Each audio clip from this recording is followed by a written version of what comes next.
can feel your best.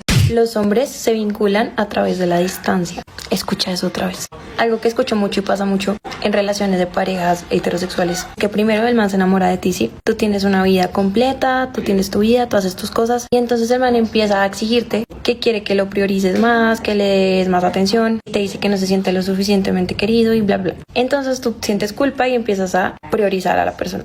Y lo que pasa es que cuando cambias a esa versión que esa persona cree que quiere que tú seas y empiezas a dejar tu vida de lado para priorizarlo a él, te empieza a dejar de valorar y empiezas a dejarle de gustar, literalmente, porque te pones demasiado disponible. La gente te prioriza midiéndote en base a cuánto te priorizas tú. Entonces no importa el reclamo, siempre ponte a ti y tu relación contigo misma primero, porque los seres humanos valoramos más lo que nos cuesta conseguir y mantener. Si priorizas a alguien más que a ti, estás diciéndole inconscientemente a esa persona que él vale más que tú. Los hombres. Ladies, you want to be the woman that man cannot stop thinking about? The one that stays on his mind long after the text starts slowing down. Let me tell you a little secret. I'm going to be honest with you. It's not what you think. It's also not about being perfect or constantly having to prove your worth to him. It's about having a quiet kind of power. The kind that makes him just a little bit nervous to lose you. And I'm not saying you should walk around him saying, I got plenty of options, Derek. I'll leave tomorrow.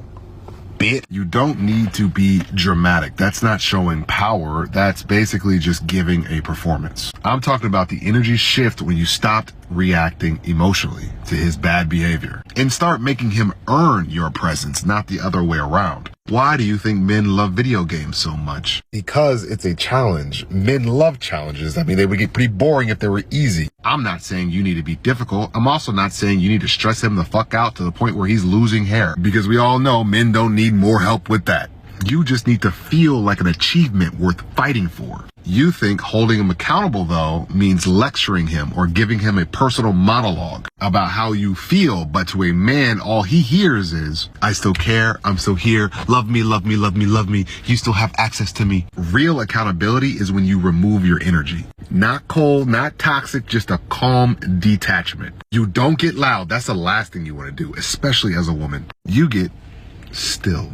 Because the moment he senses that your love is no longer automatic, that it's conditional on how he shows up, that's when he actually shows up. It's just like a video game. You need to put all your effort into that game if you want to win. Life is a video game. So if you feel like you're overgiving, over-explaining, or you're stuck in an anxious loop, you're saying to yourself, did I push him away? I want to show you how to reclaim your power without losing your softness. I post weekly videos inside my private community for women who are interested in no longer chasing love, but attracting it. I just created this for you, and the chat is open. I also have my first 10 videos up, so I'm excited for that, and I'm excited for you to see it. The link will be in my profile if you're done settling for crumbs. Ladies, you want to be the woman. Quieres dejarle una huella inolvidable, una huella marcada. Que ese hombre sepa que fuiste tú, eres tú y siempre serás tú. Así que quédate en este video porque te voy a decir trucos de cómo ser una mujer imposible de olvidar. Y no va a querer conocer a nadie más sin quererte comparar. Salga con quien salga, te va a tener marcada. ¿Qué hacer para que ese hombre se acuerde de ti para siempre? Escucha bien estos trucos. Quizás por la vida de un hombre pueden pasar muchas mujeres, pero siempre hay una que lo marca. Tu vida se resume entre antes y después de conocerla. Alguien viene y le pregunta, ¿dónde te compraste esa casaca? Y va a decir, no recuerdo si fue antes o después de Sandra. Cualquiera que sea tu nombre. Esto no solo funciona con un hombre con el que saliste, sino también con un hombre que acabas de conocer, con el que hablaste solo 5 minutos y te le quedaste grabada en sus pensamientos. Quédate con quien te busque cuando se busca un cargador, cuando tienes 1% de batería. Antes de empezar con los trucos, tienes que darte cuenta y saber que hay 3 aspectos en los que se fija un hombre antes de tratar contigo o cuando te conoce. Primero es el aspecto físico. No importa qué tan atractiva te consideres si es que no sabes utilizar tus atributos. Si es que no sabes usar tus atributos a tu favor, se puede ir. De hecho, el hombre se fija más que en curvas, en tus gestos, tu sonrisa, tu manera de acomodarte el cabello, tus expresiones faciales, las que dejan imágenes en el hombre inolvidables. La siguiente es el porte con el que te conduces, con el que te manejas. Tu distinta forma de caminar, de sentarte, forma de conducirte, de comportarte. Girls, nunca dejen de comportarse con clase y elegancia. Si estás comiendo unas alitas a la barbecue, una hamburguesa todo embarrada, te quiero ver comiendo elegantemente embarrada. Tu manera de hablar, de sonreír, de acomodarte el pelo, son escenas que se quedan alojadas en lo más profundo de su cerebro. Él podrá salir con quien quiera, pero si ya le dejaste huella, ahora si lo que quieres es hacerte imposible de olvidar, que se quede con ganas de preguntar por ti, de salir contigo, o ese hombre que salió contigo busque la forma de volver y regresar. Te comparto algunos trucos para hacerte imposible de olvidar. Número 1. Sorpréndete de las cosas simples. De repente estamos muy acostumbrados a la gente que se queja de todo, que hace caras por todo, que desaprueba todo. Una persona que ve lo bueno en las personas, que se maravilla del mundo, que ve las cosas positivas y que no necesita de mucho para sonreír, sabrá que es una persona que vale la pena perseguir. La que se sorprende cuando la luna se ve bonita, cuando hay un bonito sunset, que se ríe de chistes que no dan risa, la que se alegra cuando está lloviendo. Ahí te quedas en su mente toda la vida. Es triste cuando a alguien le toca la mejor versión de ti y no la aprovecha. Pero ni modo, quizás serás mucho para tan poco. Y la siguiente es que mantengas contacto visual. Los primeros 7 a 10 segundos de mantener contacto visual con una persona, el cuerpo empieza a eliminar dopamina, que es como la hormona de la felicidad. Por eso existe un juego de hacer contacto visual a ver quién se ríe primero. Si te le quedas viendo a un hombre con tus ojotes, con tus ojos que pueden ser chiquitos pero con una mirada fija y concentrada, te vas a quedar grabada aquí en su mente y en su memoria. La siguiente es que no tengas miedo de poner límites. Un hombre siempre intentará probar tus fronteras, ver hasta dónde puede llegar contigo, y si hay algo que lo deja marcado, emocionado y enganchado, es la mujer que se le sigue escapando. Girls, no tengan miedo de decir que no. ¿Quieres salir contigo el fin de semana? Le sonríes como si estuvieras a punto de aceptarle, estuvieras a punto de aceptar, y dices, no, pero lo voy a pensar.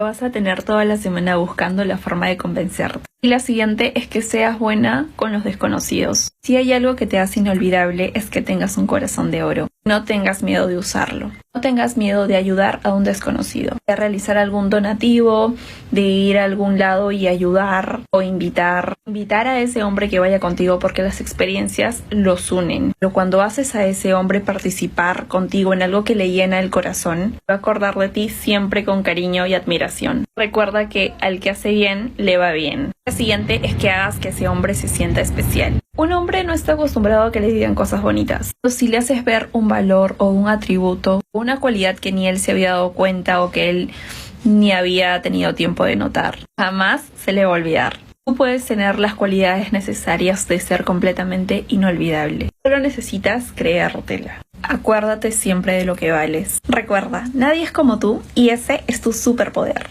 Cuéntame en los comentarios, ¿qué cosas has hecho que sabes que el hombre no olvida? ¿Te ha tocado que un hombre se acuerde de ti con el pasar de los años y te siga buscando? Cuéntame. Y recuerda que lo que es para ti te encuentra. Y eso es todo, chicas.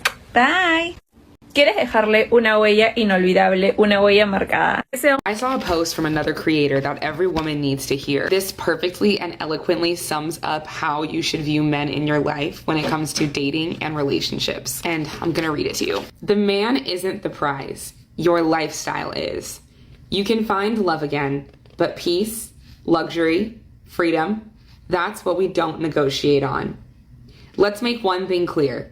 A man is not your purpose. He is not your prize. Didn't work out? Thank you. Next. The peace you protect, the soft life, the financial freedom, the mornings you wake up stress-free with sunlight pouring into your dream apartment and your name on the lease, that's the real trophy. Too many women throw away the whole garden for one rotten apple. They'll give up their dreams just to say, I have a man. But here's the gag. What's the point of having a man if you have lost yourself in the process? You don't chase men. You don't chase commitment. You build a lifestyle so untouchable that only the most aligned and masculine men dare to approach. Let him ghost. Let him go. Love isn't rare, but your peace, your freedom, your luxury lifestyle, that's sacred. And no man, no matter how fine, no matter how rich, no matter how sweet, gets to come in and wreck what you bled to build. This is hands down the most eloquent way that I have heard this phrase. The whole reason that we want a man in the first place is because of what they should mean or what they could mean for our lifestyle. And notice that last sentence said, no matter how fine looks, no matter how rich finances, and no matter how sweet emotional connection, if he is not giving you the lifestyle that you want, that matches what you have built for yourself, if he is interrupting your lifestyle. And I point out all three of those ways specifically because so many times when we hear lifestyle, we just think financially, money or wealth, but lifestyle is so much more than that. It's encompassing of all of it. Lifestyle is your health, how you take care of yourself, how you take care of your body, how you eat. Lifestyle is the emotional piece that you build with each other to be able to relax, to be able to talk about things, to be able to support each other when you're going through things, to have a partner that helps you get through tough times and alleviate your stress and keep you grounded, who you also do the same for. And lifestyle is financial. Are you able to live the way that you want to live, the way that you have worked to live? All of those things encompass lifestyle holistically. And it is very easy to get swept up in the world of today's dating advice and focus too much on financial. It's very easy to get swept up in the emotion of a relationship and focus too much on the emotional. And it's very easy to get blinded by looks and focus too much on the physical. But if you do not have a man who encompasses all of those to a degree that matches what you have built for yourself, what are you really winning? Having a man in itself is not inherently a good thing. It's not inherently an addition to your life. And as much as we all deserve to find love, love comes and goes. And love itself is not enough to sustain a relationship long term and to make both parties happy, especially if there is a mismatch in lifestyle. So whether you are single or whether you are in a relationship, focus on yourself and your lifestyle. If you are dating and you are single, make sure you are evaluating men on whether or not they can elevate or at bare minimum match your lifestyle. And if you are in a relationship, ask yourself if this man is helping you or hindering you from living the lifestyle that you dream of or that you have already built for yourself. Because again, a man is not your prize. The peace you protect, the soft life, the financial freedoms, and waking up stress-free, that is the real prize. I saw a post from another creator that every woman... How can I make him beg and desperate to have me do something to him? Okay. If you want to tease your man until he's feral and begging, try this. First of all, you're not rushing into anything. Your partner is at the mercy of your pace. So start by kissing them slowly and with control. And as their hands begin to wander, pin them above their head or down by their side, grab their face and say, not so fast. Remember, we want to build anticipation as much as possible. Now, they don't touch you until you say, but should you grab hold of the pickle, give it attention until they start to squirm or let out a heavy sigh. Then, with pickle in hand, lean in and whisper in their ear something like, you want me to keep going?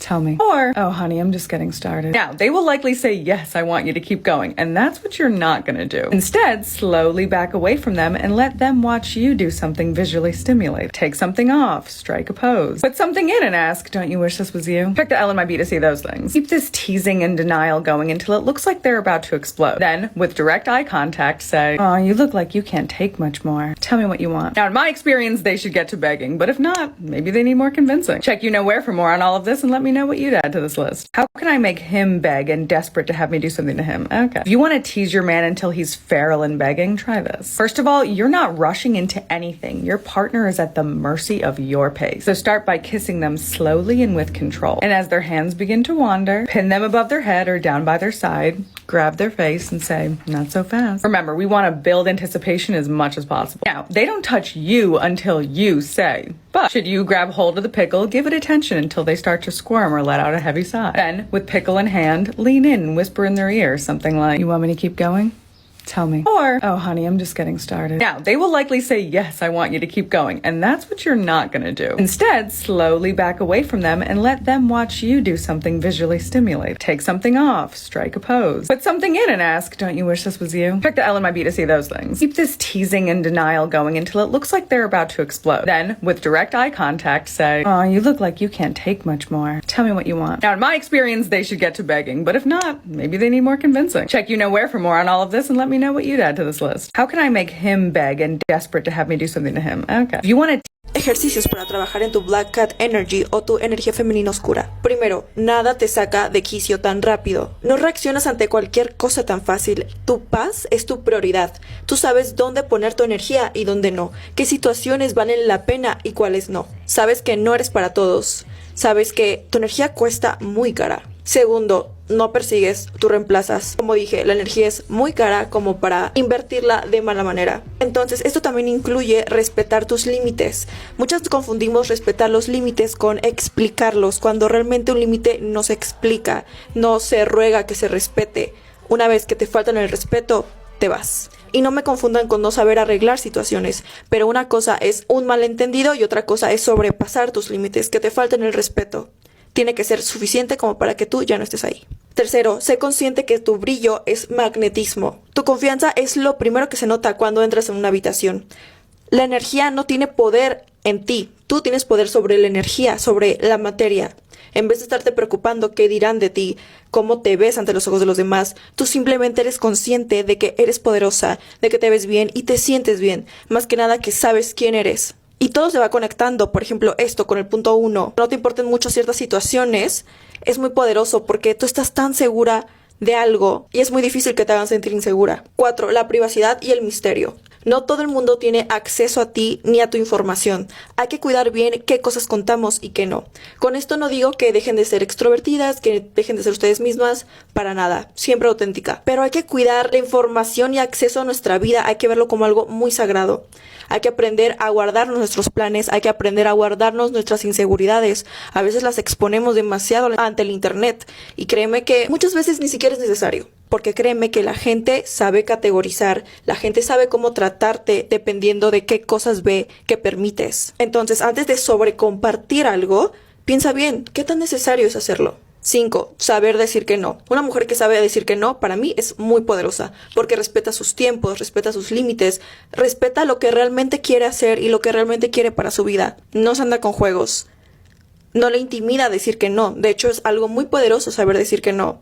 Sabes que no puedes ser manipulada de forma muy fácil. Sabes que no te pueden convencer de una forma muy fácil. Eso es parte de creer en ti misma y de estar muy segura de lo que quieres o de lo que vales. Entonces, hay que aprender a decir más veces que no.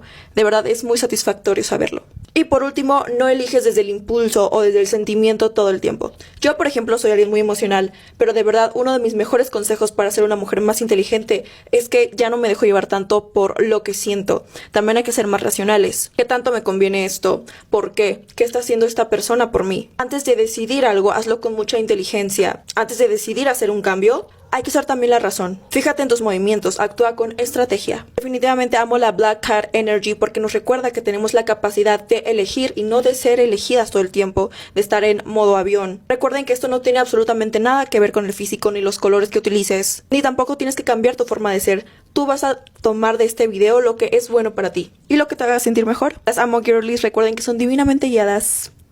Nos vemos. Bye. Ejercicios para trabajar en tu Black Cat Energy o tu energía femenina oscura. Primero, nada te saca de quicio tan rápido. No reaccionas ante cualquier cosa tan fácil. Tu paz es tu prioridad. Tú sabes dónde poner tu energía y dónde no. Qué situaciones valen la pena y cuáles no. Sabes que no eres para todos. Sabes que tu energía cuesta muy cara. Segundo, no persigues, tú reemplazas. Como dije, la energía es muy cara como para invertirla de mala manera. Entonces, esto también incluye respetar tus límites. Muchas confundimos respetar los límites con explicarlos, cuando realmente un límite no se explica, no se ruega que se respete. Una vez que te faltan el respeto, te vas. Y no me confundan con no saber arreglar situaciones, pero una cosa es un malentendido y otra cosa es sobrepasar tus límites, que te falten el respeto. Tiene que ser suficiente como para que tú ya no estés ahí. Tercero, sé consciente que tu brillo es magnetismo. Tu confianza es lo primero que se nota cuando entras en una habitación. La energía no tiene poder en ti. Tú tienes poder sobre la energía, sobre la materia. En vez de estarte preocupando qué dirán de ti, cómo te ves ante los ojos de los demás, tú simplemente eres consciente de que eres poderosa, de que te ves bien y te sientes bien. Más que nada que sabes quién eres. Y todo se va conectando, por ejemplo, esto con el punto 1. No te importen mucho ciertas situaciones, es muy poderoso porque tú estás tan segura de algo y es muy difícil que te hagan sentir insegura. 4. La privacidad y el misterio. No todo el mundo tiene acceso a ti ni a tu información. Hay que cuidar bien qué cosas contamos y qué no. Con esto no digo que dejen de ser extrovertidas, que dejen de ser ustedes mismas, para nada, siempre auténtica. Pero hay que cuidar la información y acceso a nuestra vida, hay que verlo como algo muy sagrado. Hay que aprender a guardarnos nuestros planes, hay que aprender a guardarnos nuestras inseguridades. A veces las exponemos demasiado ante el internet y créeme que muchas veces ni siquiera es necesario. Porque créeme que la gente sabe categorizar, la gente sabe cómo tratarte dependiendo de qué cosas ve que permites. Entonces, antes de sobrecompartir algo, piensa bien, ¿qué tan necesario es hacerlo? 5. Saber decir que no. Una mujer que sabe decir que no, para mí, es muy poderosa, porque respeta sus tiempos, respeta sus límites, respeta lo que realmente quiere hacer y lo que realmente quiere para su vida. No se anda con juegos. No le intimida decir que no. De hecho, es algo muy poderoso saber decir que no. Sabes que no puedes ser manipulada de forma muy fácil. Sabes que no te pueden convencer de una forma muy fácil. Eso es parte de creer en ti misma y de estar muy segura de lo que quieres o de lo que vales. Entonces, hay que aprender a decir más veces que no. De verdad, es muy satisfactorio saberlo.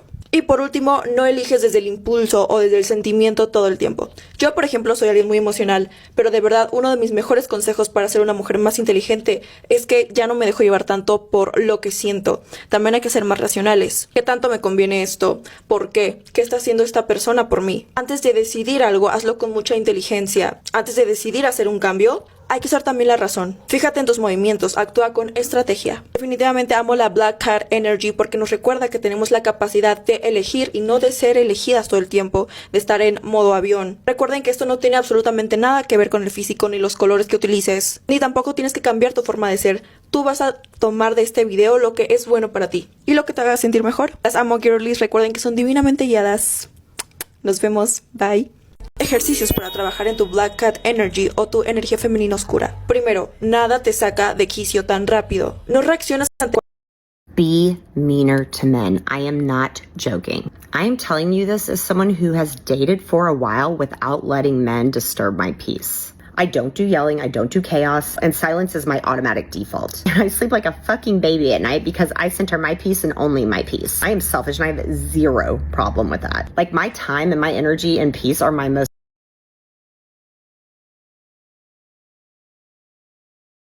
valuable assets. But the wildest part of being mean to men is that they love that shit. When you stop entertaining their dumb shit, you find the real ones real quick because they don't flinch. They see it and they're like, challenge accepted. They're not thrown by your standards. They're not confused by your boundaries. They're meeting you where you are. Not that you give a shit anyway, because it's their job to prove that they can exist within your world. And when I say mean, I don't mean unhinged. Although, girl, if that's what you want to do, I got your back. What I'm saying is I don't giggle. I don't decode. I don't think, what did they mean by that? I don't get curious. I cut to the chase. For instance, if he's late, I tell him that doesn't work for me. If he doesn't confirm plans the day before, he's not considering my time. So when he finally does text you, say, I'm sorry, I've made other plans. And if I see even the slightest hint of a red flag, I will immediately stop and say, what do you mean by that? And if it's a deal breaker, I say it right there. I don't argue. I don't ever explain. I just say, this is what it is. Because my standards and boundaries are not up for debate. And the best part is it weeds out the weak ones. Let them go back to their little roster of Instagram girls that keep them comfortable and let them stay lazy and unevolved. Let them go back to the little leagues. They just told you that they're not good enough for your league. So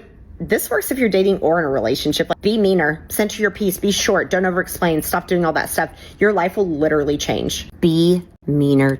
Another thing I learned from rich, successful, smart people, especially women, especially about dating, is this. You have to stress those men out. For example, but Tasha, I don't know how to do it. What am I supposed to say? What am I supposed to do? Nothing. Guy told you, do nothing. Disappear for a day or two. Don't reply right away. Don't pick up the phone every time he calls. Don't be a bitch, be nice, but be a nice bitch. How to be a nice bitch. Do not make yourself so available. That is desperate. That is called desperation. That is called being thirsty. Are you thirsty? Stop it. You are now in a drought. Do you understand what I'm saying? The important part is that they have to like you in the first place. If they don't like you in the first place, none of this is going to work for you. So just scroll along. But if he has shown interest and you know when they like you, let the games begin. Never text first, never call first. Never ask him out on a date. Are you serious? Never approach a man in a bar. Your only job is to exist and be approachable. Your only job is to have feminine energy so that you are approachable. What does that mean? Smile, look at the guy, smile. Do not walk over, do not do anything, do not budge. Your feet are glued to the floor. Because if they like you, they will approach you. And if they like you, they will ask you out. They will make plans with you. But you are not saying yes to the first request. You are saying, I'm available on this day and this day only. You are not saying, yes, whenever you want, honey. When are you available, honey? Are you serious? It's all about you. Put yourself first. Another thing I learned from How to make a man fall in love with you. You need to understand one simple thing, and I will tell you the secret. It's nothing to do with you. It is all about how he feels around you. And that is super important because as girls, we think that the more we show him how good we are, the more we show him how pretty we are, and so on, the faster he will fall for us. But that's not the case. You need to give him that feeling that he's craving, okay? If he wants to appear in this world as a strong man, as a hero, give him that feeling. Maybe he wants to appear in this world as a talented musician. Give him that feeling. Be impressed with his skills, and he will fall for you. It is nothing to do with you. It is about how you make him feel around you. Okay, that's the secret. How to make a man fall in love with you.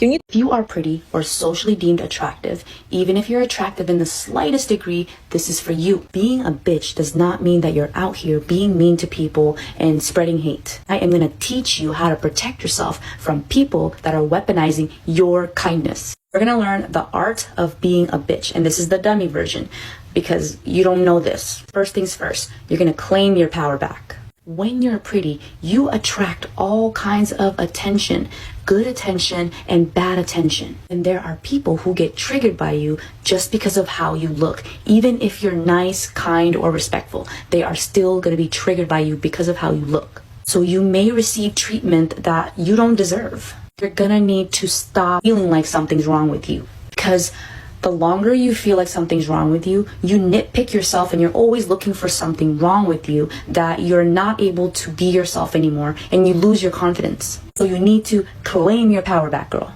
This is the part that's going to take the longest because you're going to have to look back on all those times where you were hurt and it's going to be painful, but you're going to have to heal all of that pain. Next, learn to size people up. When you're someone who's attractive, people are going to put you up on a pedestal. That's confusing. Let me explain. In life, there's this hierarchy, right? And in this hierarchy, there are people at the top and then people at the bottom and then there's people in the middle, all right? Immediately, when you walk into a room, people are sizing you up. They're looking where to place you in this hierarchy. But when you're someone who's pretty or attractive, even just a little bit, they're placing you up there depending on the level of prettiness and attractiveness that you have. They are sizing you and trying to put you in this thing and seeing where you belong.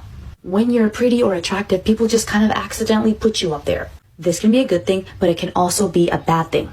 You're probably thinking, where is this hierarchy? Where is this leaderboard? I don't see it. It's in their head. And you're the only one who's lost because you don't know it. You don't know it and you don't see it because no one has ever taught it to you. You still following? If you're still lost, then I don't know what to tell you. You're going to have to go look for another teacher. We're moving on. Now that that's clear, now we're going to need to learn your place with people. You have to learn where they've placed you in this. You are basically going to have to do to them what they're doing to you. You're also going to have to look at them and size them up and place them in this hierarchy. You have to learn what this thing is, this hierarchy. And you have to know where they have placed you in their hierarchy. It's going to be confusing because it's all invisible. It's inside their head, so you're going to have to guess. But if you get good at learning what this hierarchy is, you'll be able to tell immediately when you walk into a room just by looking at someone. You're going to get good at sizing them up. Now, when you're pretty, you're usually up here. And if you're someone who's humble and you don't think highly of yourself, it doesn't matter because they think you're up here and they've already made assumptions about you because you're there. And if you're someone who's naive, you've been placed here without even knowing and you're not ready for the challenges that come up from being here. It's like when you're playing a video game. You have to start at level 1, right? But when you're pretty, they immediately put you at like level I don't know where, and then all of a sudden you get attacked and you don't know why because you don't know the game. You haven't lived long enough. You haven't had enough practice, and no one was there for you to teach this to you. So you're going out into the real world and you're not ready for these people. You're not ready for what the world is like. It's a dog eat dog world out there. So let's say there's levels and they put you at like level 9. You've never played the game. You're not ready for the challenges in level 9, but they assume that you know. Feel me on that? So you need to size people up, and you need to size yourself up, and then you need to know your place. I'm gonna make a part 2, but for now, just sit on that information. I hope that helped. If you are pretty or socially deemed attractive, even if you're attractive in the slightest degree, this is for you. Being a bitch does not mean that you're... If you're pretty or you're socially deemed attractive, you need to learn how to be a bitch, and this is part 2. Before I continue, this series is not to try to turn you into a monster. It's just to give you the tools to navigate your world better, because the world responds to you differently.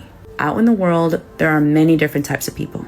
And there are certain people who thrive on control, they thrive on competition, and they thrive on domination. As a pretty or attractive woman, socially, you're kind of up there, because as much as we don't really want to admit it, beauty is currency. It is wealth, and it holds a lot of weight. It's not the most important thing, but it does hold a lot of weight, and it does get you up there, okay? You'll notice that you'll tend to attract people who want to compete, or they want to dominate, or they want to humble you. So you're gonna need to develop some tough skin, and you're gonna have to stop being nice. Because when you're nice, people tend to read that as you being harmless.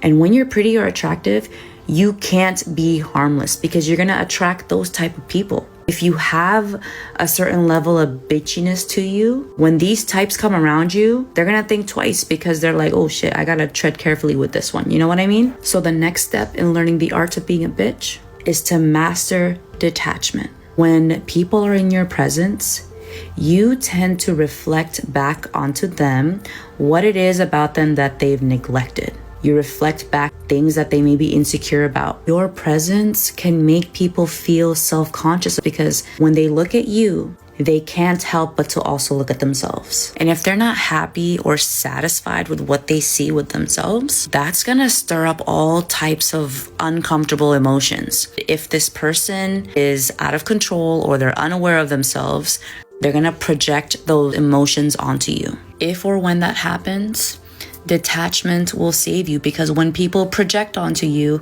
you're not going to take it so personally. Next is to be a bitch is to be cold. There's going to be people who are going to tug on your attention, because getting attention from you feels like a big boost, whether you give them good attention or bad attention. This means that there will be people who will pick on you, or they'll straight up be rude to your face, all to get you to react or respond to them. So you got to learn to not give a fuck and to just keep it moving. That's why I said to be a bitch is to be cold, because a lot of times people think being a bitch is someone who's confrontational, someone who can be violent. When you're confrontational, or you address every slight towards you, that actually invites people to want to fuck with you even more, because they're looking at you like, oh, she's reactive. Oh, she's always confronting when somebody messes with her. I'm gonna go fuck with her next, because guaranteed she will pay attention to me and give me the time of day. To be a real bitch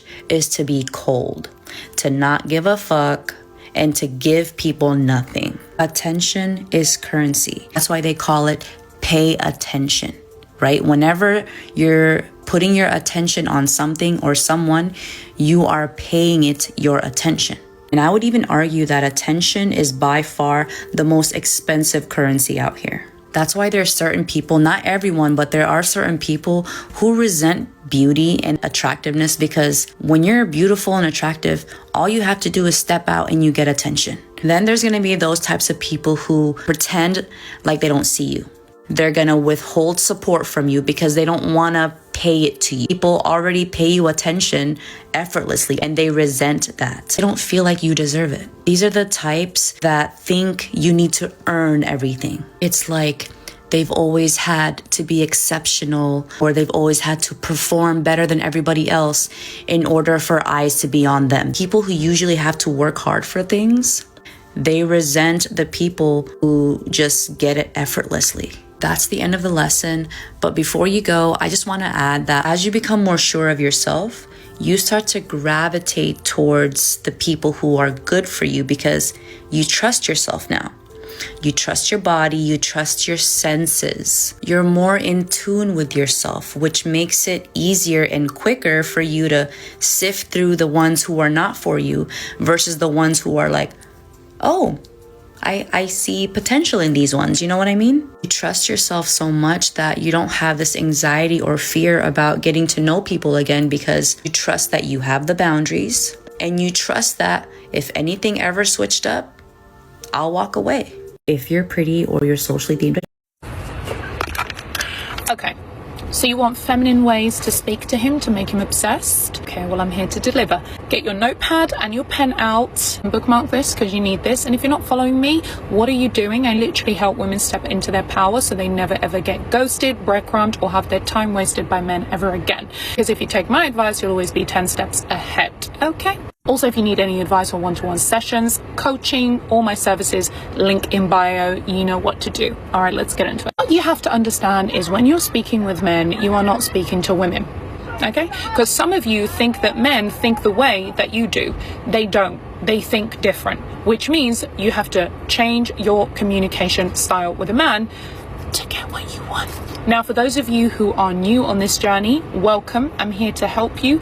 Download Astra. Astra is the best for this. Ask Astra to give you 4 powerful, dark, feminine texts that you can send to the guy that you're getting to know right now. You are welcome, okay?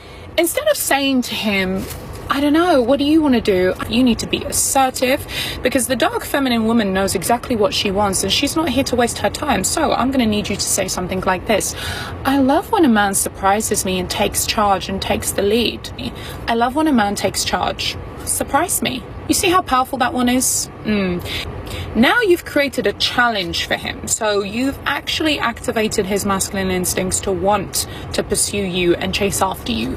Okay, number 2. This one, if you want to be a bit more emotional, I'm giving you guys examples, okay? Instead of saying to him, I want you to be more reliable, I need you to be a bit more consistent, I want you to say, I feel safest with you when I can rely on you. I'm very much in my dark feminine energy and it took many, many years to put myself into this mindset. I'm gonna give you another example. Number 3. Number 3 is if you want to say to him, oh, you just don't plan things, you never plan anything. This is very confrontational, baby girl. He sees it as an attack. Okay? Instead, I want you to speak to him like this. Say, I love it when a man takes initiative. Say, I would love to go on an adventure with you. What do you have in mind? The more you practice these, the more you're going to get amazing at this. Now, instead of saying to him, oh, I don't like when you do that. Say he does something that you really don't like. It doesn't sit well with your spirit. I don't want you to attack this man. I don't want you to jump down his throat. Okay, I want you to say something like this. I love it when you do this. It makes me feel more special. See, I'm focusing on the positives. I'm making this man feel good. I'm to reward the man and he's going to do so much more for you. The last one is if you're really annoyed with this guy, he's so busy, you feel like he doesn't make time for you, maybe his schedule has been a bit crazy recently and he hasn't been prioritizing you. I don't want you to flip out, baby girl. No. The detached dark feminine woman never ever flips out. She composes her emotions and the man is obsessed with her energy because of this. So instead of saying, you don't make enough time for me anymore, you don't plan dates anymore, I want you to say something like this. I absolutely love spending time with you. I really miss doing that. You are welcome. He's now butter in your hands because you just melted this man. There you go. I've helped you out. I've given you a few feminine texts that you can send this man to get him to be obsessed with you. These are just pointers for you. Do what you want with it, okay? If you want to add your own little twist on it, do it. But the most important thing to do here is to make sure that you are fully in your feminine energy. The feminine is leaning back calmly and the man comes to her. The feminine is all about being in a state of receiving and being, not chasing, not doing. That is masculine. And remember, if you need any help, one-to-one sessions, link in bio.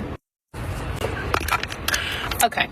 So you Men don't fall in love with you when they feel safe. They fall in love with you when they're terrified of losing you. You have to stop lying to yourself because you truly think by being sweet and kind and reassuring that he's gonna obsess over you. In reality, it makes you forgettable and you look desperate for his attention. You're projecting your own love language onto him. You want the reassurance, you want the safety, you want the routine, you want the check-ins, the double texts. He doesn't. Women fall in love through reassurance and men fall in love through absence, confusion, and through the fear of losing you. The moment he starts wondering, what is she doing? Where is she? Is she thinking of me? Does she even belong to me? How can I get access to her? Is the moment he slowly starts fantasizing about you, neuroscientifically starts bonding with you, because mystery breeds obsession. His confusion triggers vasopressin, the male bonding hormone. But guess who blocks it? You. Texting back immediately, oversharing, saying yes and amen to everything he does, being easy, available, and needy. So here's what to do instead and how to actually get him hooked. To be unpredictable, pull back when he expects you to lean in. Every now and then when he invites you for dinner, cancel. When he texts you and asks you a question or wants to make plans, don't immediately rush to your phone and respond. Give it a few hours. Leave him guessing where he actually stands with you. When he opens up emotionally and becomes vulnerable, do not match his vulnerability as well. Listen, comfort, support, and encourage, because he's currently bonding with you, making himself vulnerable. But you don't have to give all of your cards away to him now either. You need to be hot and cold, because unpredictability is like a drug to him. The moment he thinks he's got you all figured out, you lose all the power. When you see him get comfortable, switch it up again. Not because you're playing childish games, but because you're a woman of value. Your time, your body, your attention, and your presence needs to be earned. Comfort is the death of any desire, and you keep killing it if you're constantly available. A man won't fall in love with you because you're so good to him. He will obsess over you and fall in love with you because he's terrified someone else comes in and snaps you away from him. That's the law. If you want to learn more, click the link in my bio to access my brand new online course where I teach you how to be mysterious, how to be unpredictable, how to keep the focus and intention on you. It is a comprehensive guide where I teach you how to text and communicate with a man without looking needy. Real life scenarios, real life case studies and examples, and actual scripts that you can use every time you think a little anxious and you want to double text him. Don't miss out. Click link in my bio and join us today. Men don't fall in love with you when they act like a king to be treated like one. If you feel like you're a king or a queen, people will believe that you are. And there's Christopher Columbus, who was like the son of a grocer, but he convinced all of the kings of Spain that he came from nobility. It was a total con game and they believed it, but he carried himself like that. He believed it and they gave him all this money to go and explore America. You can fake it till you make it. You can to a degree, but at some point it'll catch up to you if you can't deliver results. So if it's all just make-believe, if it's all just hype, if it's all just appearance and optics, you won't get very far because you have to end up producing. Act like a king to be treated like one. If you feel like you're a king or a queen, people will believe that you are. And there's Christopher Columbus, who was like the son of a grocer, but he convinced all of the kings of Spain that he came from nobility. It was a total con game and they believed it, but he carried himself like that. He believed it and they gave him all this money to go and explore America. You can fake it till you make it. You can to a degree, but at some point it'll catch up to you if you can't deliver results.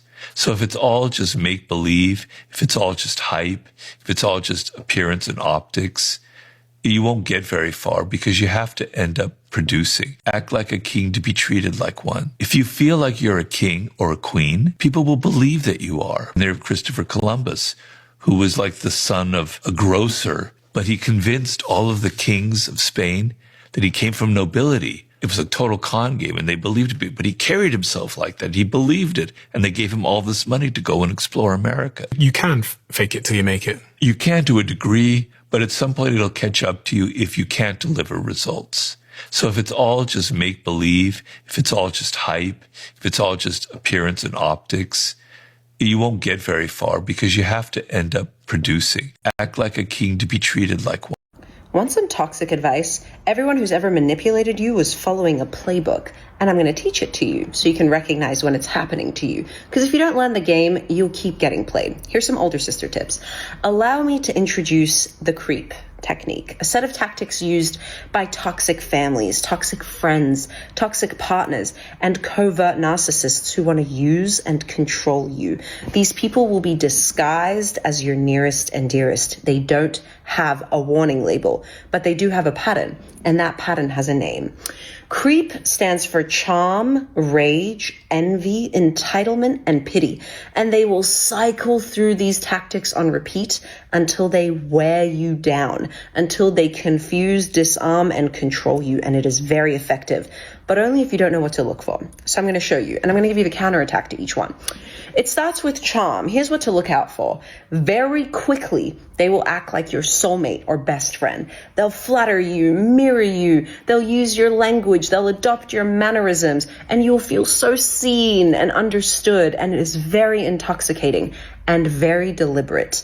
They are building emotional leverage. They're collecting data.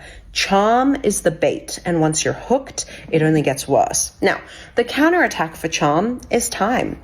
Anyone can be charming in the first few weeks. Slow down, because if it's genuine, that charm will last. But if it's fake, soon enough, when charm doesn't get them what they want, you will meet rage. If you have narcissistic parents, this will be very familiar to you. Rage can be loud, but it can also be quiet. It's not always explosive. It can be cold and cruel, stonewalling, contempt, a sudden withdrawal of love and attention. If this is a romantic partner, maybe they ghost or suddenly stop giving you any affection. This emotional whiplash is designed to disorientate you. It's designed to confuse you and guilt you and make you think you need to fix something because you want to go back to the charming person that was just there a second ago. See, rage is not about anger. It's about control. Now, the counterattack to rage is the Grey Rock method. You need to detach emotionally, give them nothing, absorb nothing. And the moment you can, you need to leave, because after rage comes envy. Narcissists hate it when you're happy, successful, and independent because it makes you harder to control. Envy will show its face in subtle sabotage. They'll be trying to undermine your achievements. They'll constantly be trying to humble you. If you're very happy and excited about something, they'll either completely ignore it or they'll act like it is a personal betrayal to them. They want to possess you, and that is a lot easier to do when you are small. Now, the counterattack to envy when you spot it is to share less. Move in silence. Trust me, the more they know, the more they'll sabotage you.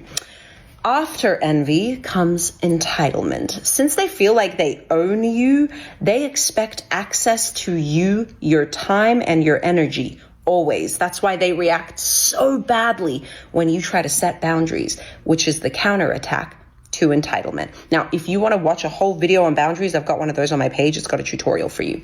And lastly, the most insidious tactic of all, pity. When all else fails, they'll act like the victim.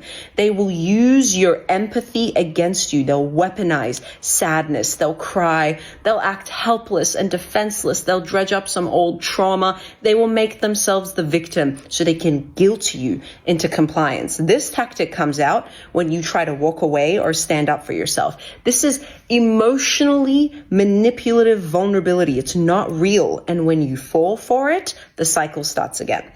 The counterattack to pity is to be kind, not nice. Being nice puts you at risk. It makes you feel responsible and self-sacrificial. But when you're kind, it means you have compassion with boundaries. Don't get played. Recognize the patterns. Unmask the predators. Don't let them get close enough to hurt you. Once I'm toxic. The trick in seduction, of male or female seduction, is when you're not there, the other person is thinking about you. That is when you've succeeded. That is the game that you're trying to play. Because when you're there, they're seeing you and things are going on, they're thinking about you. But when you're absent and they're thinking about you, then you've gotten under their skin. Falling in love and seducing is creating a wound in the other person. They need you. You're going to feel what they can't get on their own. So somebody who is completely happy in their life, who's got everything they want, is very hard to seduce. Now, if you're a great seducer, a top-level seducer, you will always find something that people are missing. Nobody is completely happy. Even the very happiest person actually is probably covering up something. And so you'll be able to find that. But the woman who reveals that she's unhappy, that she's got vulnerabilities, that she's been wounded before, and there's something missing in her life. That's like, whew, I can ride right through that. I can be the one to supply. I can be the one to make her happy. They're much easier to seduce. The trick in seduction, of male or female seduction, is when you're not there, the other person is thinking about you. That is when you've succeeded. That is the game that you're trying to play. Because when you're there, they're seeing you and things are going on, they're thinking about you. But when you're absent and they're thinking about you, then you've gotten under their skin. Falling in love and seducing is creating a wound in the other person. They need you. You're going to feel what they can't get on their own. So somebody who is completely happy in their life, who's got everything they want, is very hard to seduce. Now, if you're a great seducer, a top-level seducer, you will always find something that people are missing. Nobody is completely happy. Even the very happiest person actually is probably covering up something. And so you'll be able to find that. But the woman who reveals that she's unhappy, that she's got vulnerabilities, that she's been wounded before, and there's something missing in her life, that's like, whew, I can ride right through that. I can be the one to supply. I can be the one to make her happy. They're much easier to seduce. The trick.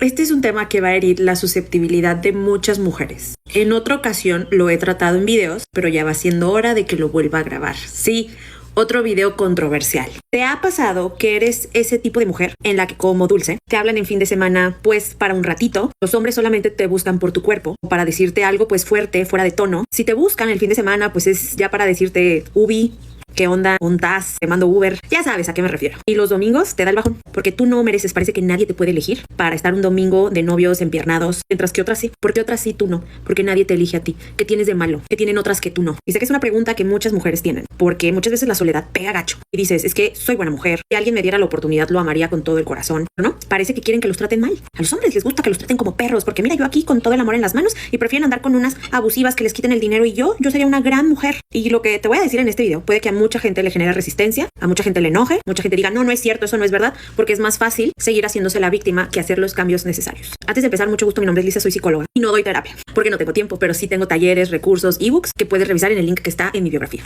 Acabo de lanzar un libro que te enseña cómo dejar de ser migajera. La respuesta rápida es, los hombres que te buscan no pueden sostener una relación. Pero vamos primero por lo obvio. Sí hay un sistema de consumo emocional, donde muchas mujeres solamente son contenido y no conexión, y no estoy diciendo que tú, sino para los hombres. Por ejemplo, hay muchos hombres con novias que siguen muchas mujeres, a pesar de que ellas nomás estén ahí subiendo a sus redes sociales fotos de ellas, hay muchos hombres que las siguen y ahí están reaccionándoles a pesar de que tienen novia, y esta persona de las fotos no lo buscó, no lo provocó, o sea, de hecho ni siquiera son fotos que digas, o sea, no, esta persona ni OnlyFans tiene. Sí hay una cultura masculina de inmediatez, de validación rápida, de vinculación evasiva. Sí hay un algoritmo en internet que refuerza la lógica de te hablo cuando quiero, cuando te traigo ganas, no cuando eres valiosa. Pero si solo nos quedamos con eso, vas a vivir diciendo que todos son unos pendejos, que nadie quiere nada serio y te vas a instalar en la victimización. No lo vamos a resolver, entonces vamos a abordarlo desde otras perspectivas, que me encanta darte perspectivas. Primero que nada, quiero que te des cuenta desde la energía donde estás, o desde la perspectiva donde estás si no crees en temas energéticos. Tú no estás eligiendo primero, estás esperando a que alguien te elija, como si fueras un sorteo. Cuando vives en modo ojalá alguien me vea, ojalá alguien me elija para algo serio, estás actuando como si tu valor necesitara validación externa para activarse. Entonces tú estás en una actitud pasiva, no estás eligiendo, y eso se nota en la energía, eso se huele, que tú no te des cuenta. Pasa que te sientes mal porque te halagan pero no te eligen. Y una de las experiencias más frustrantes para muchas mujeres hoy en día es, subes una foto, te comentan 50 cosas bonitas, te contestan historia, te mandan fueguito, te dicen que estás preciosa, riquísima, guapísima, pero nadie te invita a salir con intención real, nadie te conoce en serio, nadie se queda. Y entonces tú asumes inmediatamente que solo eres entretenimiento.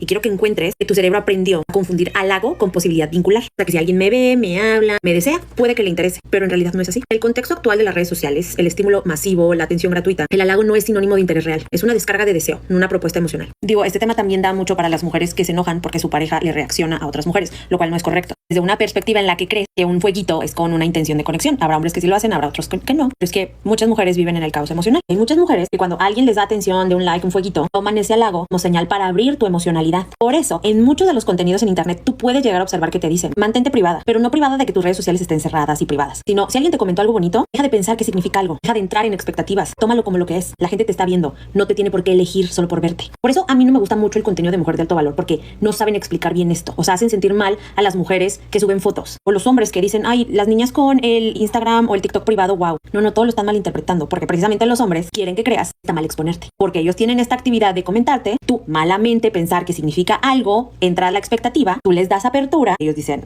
Qué fácil, ya chingue. Eso es algo que tienes que desactivar, preciosa. No tienes por qué poner tus redes sociales privadas. No tienes por qué decir, no me halaguen, no me busquen, no me den like. Lo que tienes que desactivar es tu interpretación automática. Y en el momento que tú empieces a practicar esto, vas a dejar de confundir que alguien no te elige solo porque te está viendo. Todos esos hombres que te escriben, te lo juro que le han de escribir a otras 100, ver cuál pega. Pero ¿por qué a ti y no a otras? Porque tal vez hay algo que estás proyectando sin darte cuenta. No tiene que ver nada con cuánta piel enseñas o si eres sexy. Tiene que ver lamentablemente con lo que dije al principio. Sistema de consumo emocional, la cultura masculina de la inmediatez y el refuerzo de la lógica de te hablo cuando quiero, no cuando eres valiosa. Pasa que lamentablemente, viste que en un pedazo del video yo te dije, hay hombres que dicen con el Insta privado y así, o sea, que tenga 2, 3 amiguillas y más. Bueno, cuando tú eres una mujer soberana, cuando muestras tu mundo más bien, cuando abres un poco la puerta, lamentablemente este mundo castiga mucho eso. Es como cuando los influencers suben videos y suben su vida y los insultan y la gente se excusa con la pendejez de decir, pues es que no suba su vida, está expuesta a que le digamos cualquier cosa. Es lo mismo, o sea, es la misma pendejada. Y hay gente que, pues como sube con sus redes sociales, no está privado, mira, aquí nos está compartiendo. Su lógica les da para decir, lo puede escribir. Está accesible, está disponible. La cosa es que no está mal que estés expuesta, no está mal que subas tu contenido. Pasa que tienes que empezar a discriminar vincularmente. Filtras señales de desinterés que solamente te den like o así. Güey, o sea, primero lo abres una vez, igual y 2 veces. Ya después de que ves que ese güey siempre te está mandando fueguitos y así, ya no vuelvas a abrir el chat. No confundas atención sexual con afecto. ¿Alguien te comenta bonito? No significa nada. No dejes entrar la expectativa. Tú sigue con tu vida. ¿Sabes qué va a hacer esto? Va a evitar que caigas en el bucle de pensar con este ruido mental y esta narrativa de que es que no me buscan para nada serio. ¿Por qué? Porque ese ruido mental que tú solita estás alimentando es lo que te mantiene en el hoyo de no poder sintonizar una relación donde valga la pena. Entonces, lo que te está haciendo manifestar que no estés en esa relación que buscas es ese ruido mental de tu autovalor. ¿Por qué? Porque no filtras. O sea, que la gente te dé halagos no significa nada, pero hay un componente que seguramente también hay que trabajar, que es la validación externa. Seguramente por ahí hay un tema que trabajar en validación externa. Entonces se junta todo, es un combo, es un cóctel perfecto para que te hagas la víctima. Lleva esto a terapia, ve este video de nuevo. Si eres de las que le hizo caso a cualquier fulano y tiene pareja, está casado, tiene novia, lo que tú quieras, tú sabes que está en una relación y aún así quieres seguir ahí, porque eres migajera, preciosa. Nada más te comentaron bonito, tú asumiste que significaba algo y dejaste entrar expectativas. Este es el verdadero contenido de mujer de alto valor.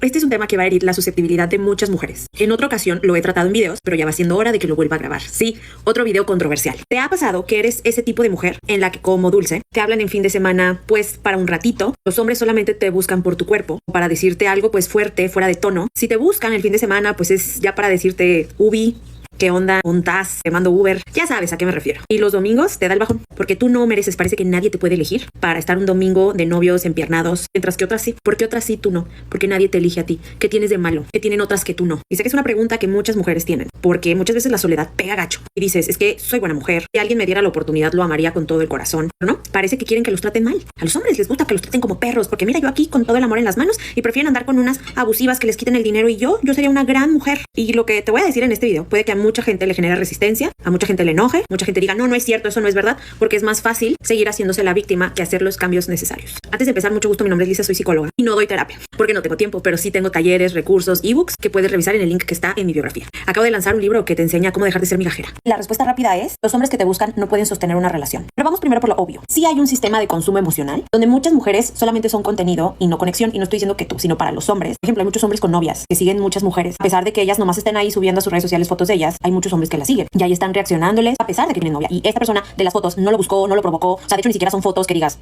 o sea, no, esta persona ni OnlyFans tiene. Sí hay una cultura masculina de inmediatez, de validación rápida, de vinculación evasiva. Sí hay un algoritmo en internet que refuerza la lógica de te hablo cuando quiero, cuando te traigo ganas, no cuando eres valiosa. Pero si solo nos quedamos con eso, vas a vivir diciendo que todos son unos pendejos, que nadie quiere nada serio y te vas a instalar en la victimización. No lo vamos a resolver. Entonces vamos a abordarlo desde otras perspectivas, que me encanta darte perspectivas. Primero que nada, quiero que te des cuenta desde la energía donde estás, o desde la perspectiva donde estás si no crees en temas energéticos. Tú no estás eligiendo primero, estás esperando a que alguien te elija, como si fueras un sorteo. Cuando vives en modo ojalá alguien me vea, ojalá alguien me elija para algo serio, estás actuando como si tu valor necesitara validación externa para activarse. Entonces tú estás en una actitud pasiva, no estás eligiendo. Y eso se nota en la energía, eso se huele, que tú no te des cuenta. Pasa que te sientes mal porque te halagan, pero no te eligen. Y una de las experiencias más frustrantes para muchas mujeres hoy en día es, subes una foto, te comentan 50 cosas bonitas, te contestan historia, te mandan fueguito, te dicen que estás preciosa, riquísima, guapísima, pero nadie te invita a salir con intención real, nadie te conoce en serio, nadie se queda. Y entonces tú asumes inmediatamente que solo eres entretenimiento. Y quiero que encuentres que tu cerebro aprendió a confundir halago con posibilidad vincular. Porque si alguien me ve, me habla, me desea, puede que le interese, pero en realidad no es así. El contexto actual de las redes sociales, el estímulo masivo, la atención gratuita, el halago no es sinónimo de interés real, es una descarga de deseo, una propuesta emocional. Digo, este tema también da mucho para las mujeres que se enojan porque su pareja le reacciona a otras mujeres, lo cual no es correcto. Desde una perspectiva en la que crees que un fueguito es con una intención de conexión, habrá hombres que sí lo hacen, habrá otros que no. Pero es que muchas mujeres viven en el caos emocional. Hay muchas mujeres que cuando alguien les da atención de un like, un fueguito, toman ese halago como señal para abrir tu emocionalidad. Por eso, en muchos de los contenidos en internet tú puedes llegar a observar que te dicen, mantente privada, pero no privada de que tus redes sociales estén cerradas y privadas, sino si alguien te comentó algo bonito, deja de pensar que significa algo, deja de entrar en expectativas, tómalo como lo que es. La gente te está viendo, no te tiene por qué elegir solo por verte. Por eso a mí no me gusta mucho el contenido de mujer de alto valor, porque no saben explicar bien esto, o sea, hacen sentir mal a las mujeres que suben fotos, o los hombres que dicen, ay, las niñas con el Instagram o el TikTok privado, wow. No, todos lo están malinterpretando, porque precisamente los hombres quieren que creas, está mal exponerte, porque ellos tienen esta actividad de comentarte, tú malamente pensar que significa algo, entrar a la expectativa, tú les das apertura, y ellos dicen,